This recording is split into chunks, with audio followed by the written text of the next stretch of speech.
So this week we're focusing on working up our back panels. It's fairly simple. If you've never done color work before, I hope that I'm giving you enough information here that you feel comfortable taking that on. If you're a pro at color work and you've done it before, this will probably be pretty easy for you.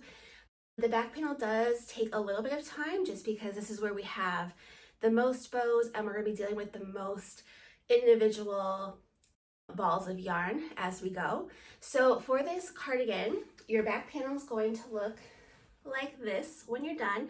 Obviously the number of bows is going to be slightly different depending on what size you are making. So you may have more bows, you may have less bows, but this is the only panel where the bows are staggered like this.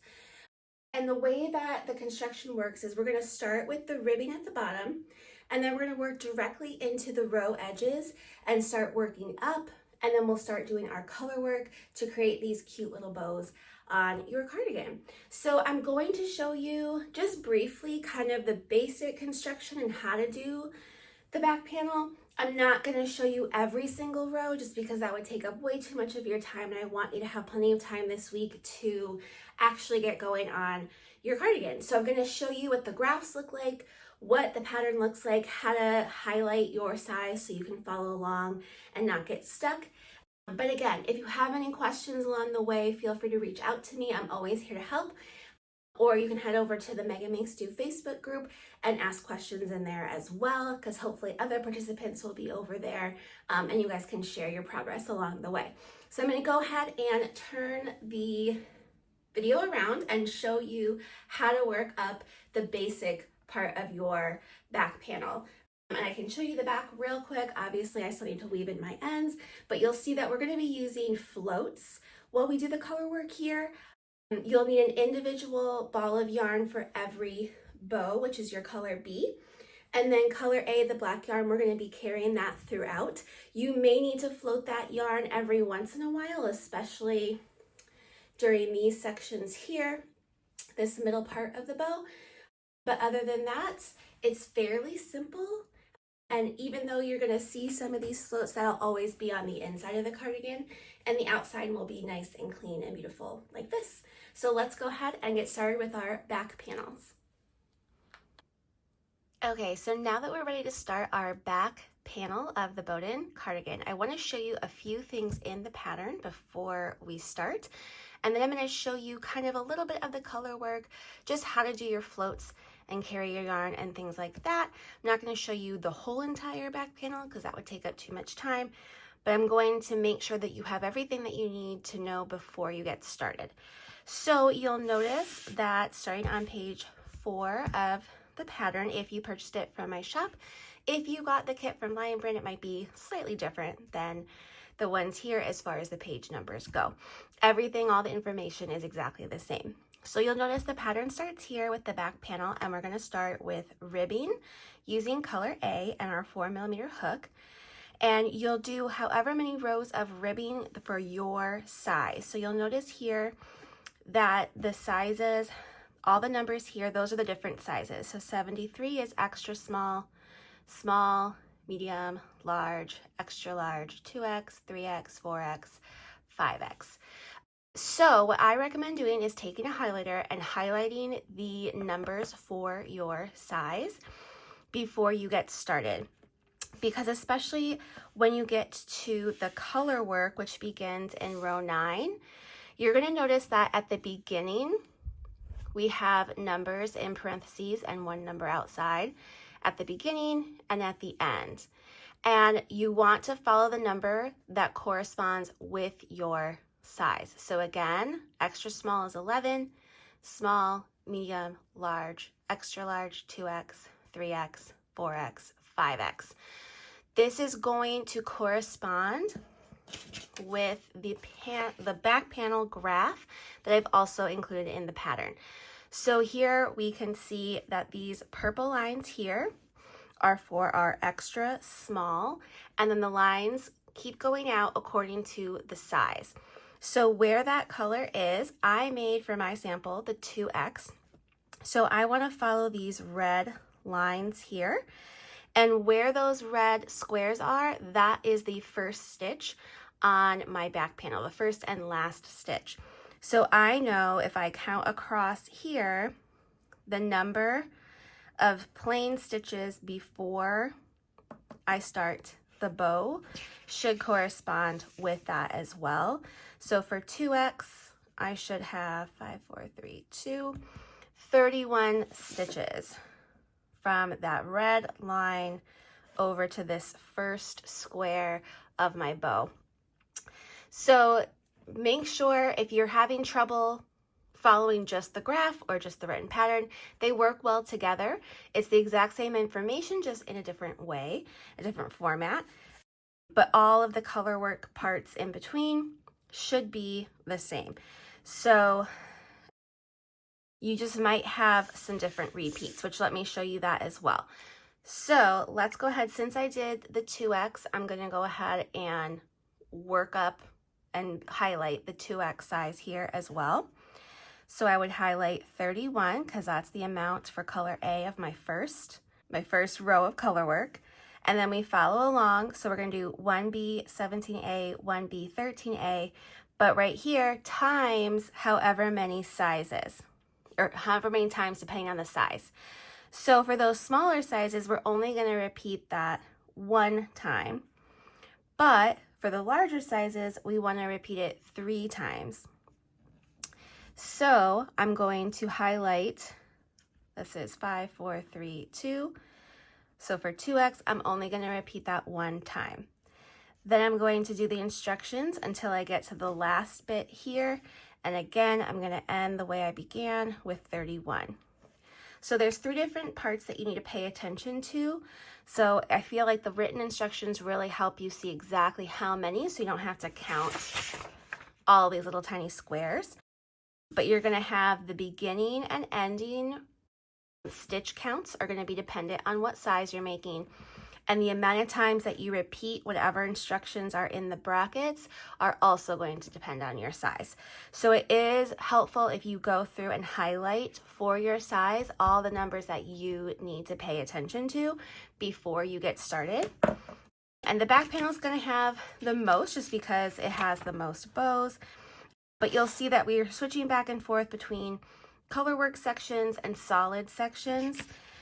And we're going to be using single crochet front loop only throughout the whole thing.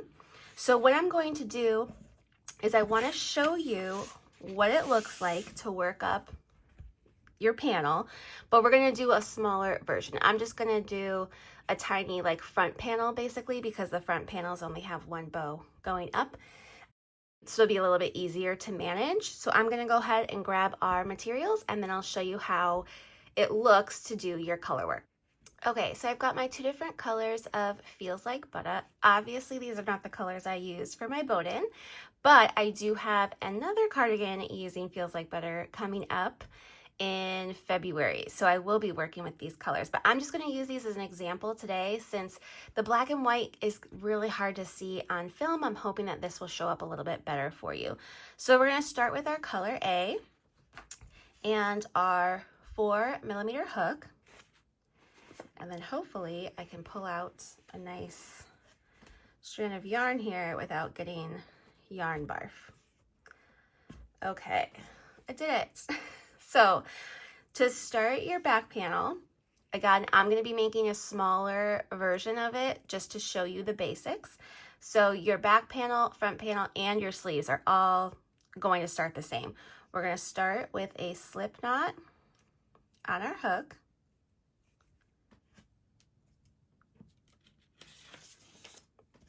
And then we want to chain 8. So 1, 2, 3, 4, 5, 6, 7, 8.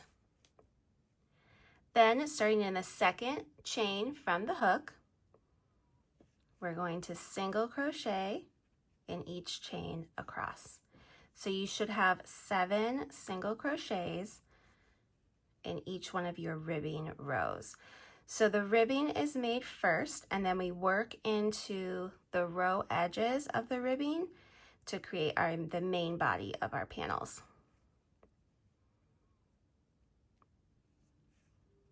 Okay, so then row 2, we chain 1 and turn, And this time we're going to be working in the back loop only.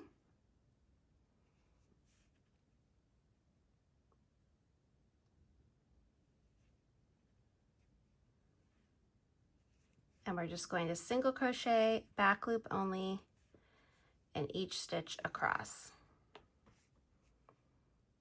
So if you've ever made single crochet ribbing before, this should feel familiar to you. And then we just want to repeat row 2 for the number of rows listed for your size. So I'm going to go ahead and work up enough rows just to show you one bow and get like an idea of the color work. And then I'll meet you back here and we'll start working up that main body section. So our ribbing is done. And then when we start our main body, what we want to do is chain 1. And now instead of turning and working horizontally like this, we turn our work about 90 degrees and we're going to be working along the row edges. And we want to single crochet into each row edge all the way across. So if I made 25 rows of ribbing, I want to have 25 stitches in my first row of my main body.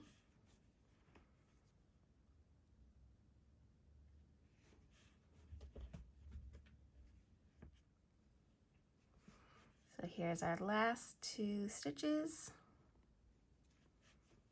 And that's how we complete row 1 of the main body. So then row 2, which this is the right side of our work, we want to single crochet front loop only. So make sure you're only going through the front loop of your stitch. And we just single crochet front loop only all the way across.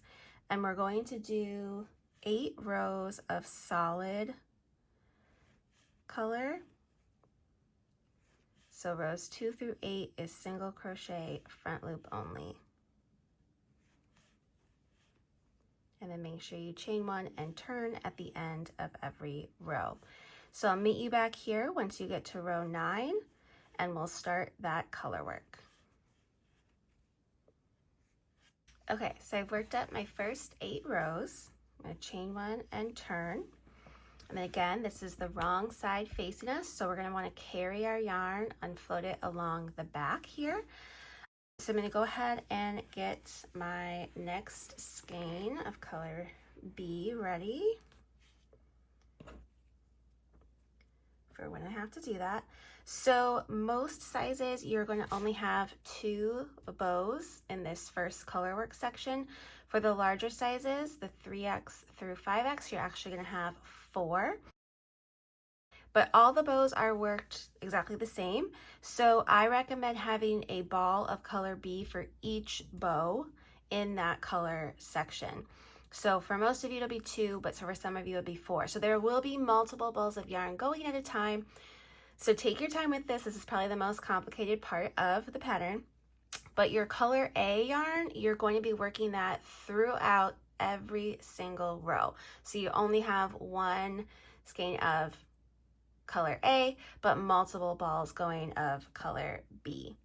Okay, so we're still working all of our stitches in single crochet front loop only.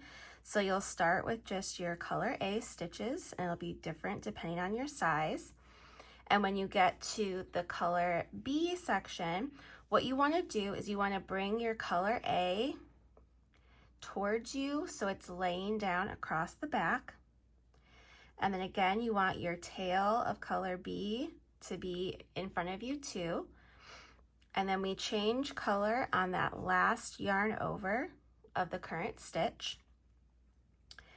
And then I kind of move color B over, and you can either work around your color A or just keep it over to the side here until you're done with your next stitch, which is totally fine. You can float those or you can use some tapestry crochet. So I'll show you what that looks like with tapestry crochet for this one.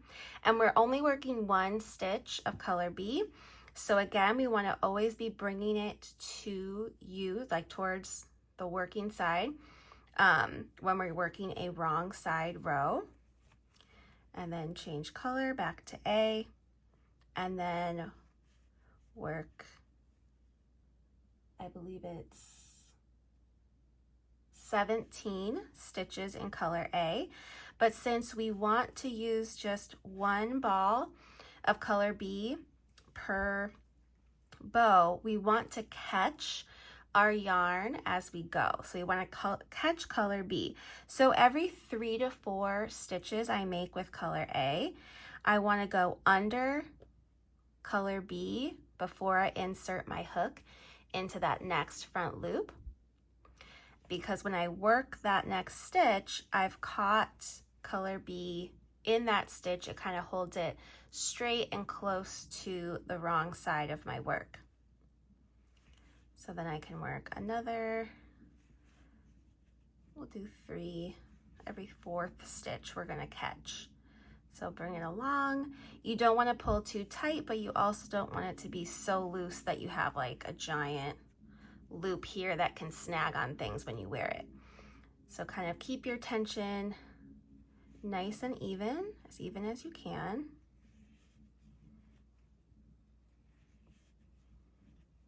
But you can see this is how the wrong side is worked with our color work.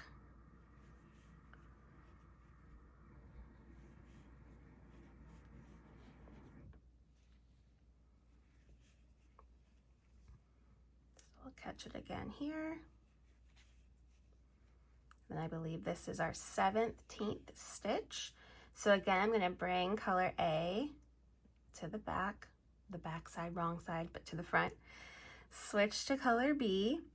And then if I don't want to do the tapestry crochet, I just do how I did when I was working the previous stitches, go through, bring it across, and then switch again. So I floated color A right here. And then finish out the rest of my row with my color A, chain 1, and we'll turn. So my yarn's gonna get a little tangly here. Some tricks is you can keep your color A either on top or on bottom, depending on how you're holding it, to try to keep those balls from tangling. I find that at the end of a couple rows, I did have to, no matter what I did, I would have to go through and untangle all of my balls. So it's totally up to you. If you have special tricks that you use for color work, go ahead and use those as well. But we're just going to continue on. This is what it looks like to do a right side row. So for the next row, I start with the same number of stitches. Because for our tails here, we work straight up along this edge here, and then we're increasing the number of color B stitches as we go. So this time, instead of bringing my yarn towards me, I'm going to keep it at the back, pick up color B, and then I can work my 2 color B stitches. Again, drop it, bring it to the back, and then gently bring my color A across the back to change color. And then I can work a few stitches of color A. And then I just want to gently tug on color B so that my stitches are nice and even and my tension is clean. And then I'm going to catch the color B yarn this time. So I'm going to go through the front loop only, and then make sure that that color B yarn is on top of my hook before I do my first yarn over. And then I'll work another 3 stitches, and I'll catch that yarn again. So just drape it over your hook, and you'll see it's caught just like how that one is. And see, you can kind of gently tug and pull to make sure that you're not getting those floats too loose. If you don't like the look of these longer floats, you can do it every 2 stitches. You can do longer ones if you want, but I wouldn't do any more than like 5 stitches in between before doing a catch, just because it can make the loops snag on things later on.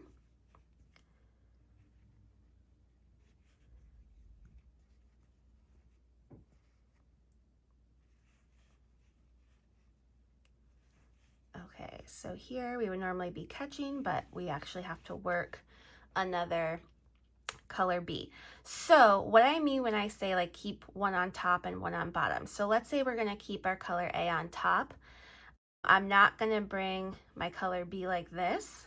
I'm gonna drop color A and bring color B up from underneath to change color. Work my 2 stitches in color B, make sure my color A is pulled nice. And then when I drop this, I want to drop it under and bring color A again on top. And this keeps our yarn from getting twisted and tangled in on itself. Hopefully that makes sense. But that's what a right side row will look like. So you can see we have the starts of our little bow tails right here. And then we just continue to work like that, doing the color work. This is what's going to look like on the back, all the way up until all of the stitches have been done for that bow section. So again, take your time with this, especially in the back panel since you're making multiple bows in each color work section. And when you get to this middle part here where you have color A in between, you can again just keep floating the opposite color across. So you'll have floats of color B for the most part, and then you'll have some floats of color A when you get in here where we have a lot more color B's right there.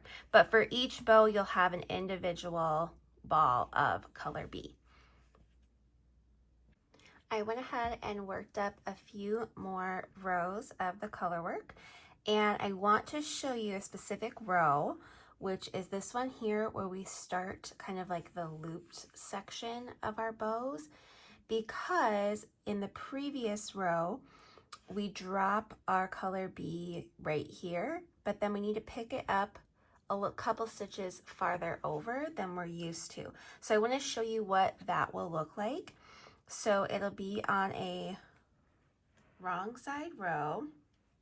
So I chained one and turned, and then we want to work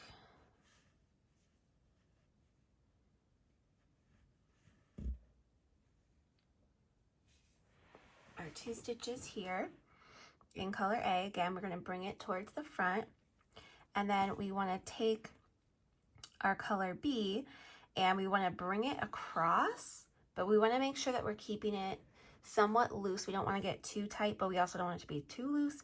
And then we're going to work tapestry crochet over top of this float that we're creating here. So I just pull it across, yarn over, pull through, and then I just kind of stretch it out to make sure that it's not too tight and it's like pushing your work together. You want it to just be kind of like loose and nice, and then we can work around it as we go. So once we like kind of start stitching, you'll see we're working around it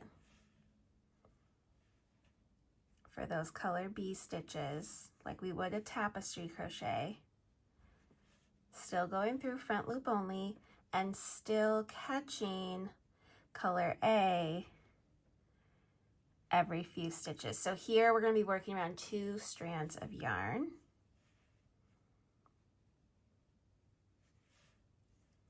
And then back to only working 1. And I think this is my last stitch. How many stitches do I have? 7, 5, 6. Oh, 1 more. And that one, I don't need to pull that all the way over. You can if you want, but we can just work our 7th stitch there. And then again, we're going to bring our yarn to the wrong side, and I'm going to keep my color A on top. So I'm bringing color B underneath color A there. And then I'm just working 1 stitch with color A and then bring it over top and switch back to color B. And then we want to work 5 stitches in color B, making sure that we catch color A at least one time throughout there. And then again, when we switch, I'm going to make sure that color B stays on the bottom and color A comes on top so that they don't get twisted together. Work my one stitch of color A there, keep it on top, switch back to B, and then we can just work this side as normal since we don't have to do a little tapestry crochet carrying the yarn over trick. But that's how you can avoid having to cut your yarn here and reattach. We just pulled it over and crocheted on top, and you can see on the right side, you don't even see that carried yarn that we crocheted over. So that's one of the rows that's just a little bit more tricky. I definitely wanted to show you that before I let you loose to continue on working up the back panels of your Bowden. So let me do my last 2 stitches here. And then from here on out, you should be good to go. But if you ever come across another section like that in the Bowden cardigan or in whatever color work piece you are crocheting, that's just a little trick that you can do some tapestry crochet while you're still doing most of the rest of it in that Fair Isle crochet with all of your floats. But this is what the back of your work will look like as you go, and this is what the front will look like. And since we're doing individual balls of yarn for each bow, you'll have 2 ends of color B to weave in. I recommend making sure you're weaving in only on the wrong side and try your best to get that end through as much of the color B stitches as possible so that it blends right into your piece. So go ahead and continue working up your back panels this week. Make sure that you check out the blog post and the Facebook group so you know where to enter the giveaway for this week as well. And I will see you back here next week for week 2 when we work on our front panels. If you have any questions along the way, feel free to reach out to me. You can contact me at Meghan@MeghanMakesDo.com. You can also put a little comment or a message in my Facebook group or hit me up over on Instagram. If you'd like to see more details or anything, or you need it, just double check that you're making sure that you're making your cardigan right. I'm always here to help. And you can find links to everything that you need to participate in the Bowden Crochet Along in the description below. Thanks so much for watching. Don't forget to like and subscribe.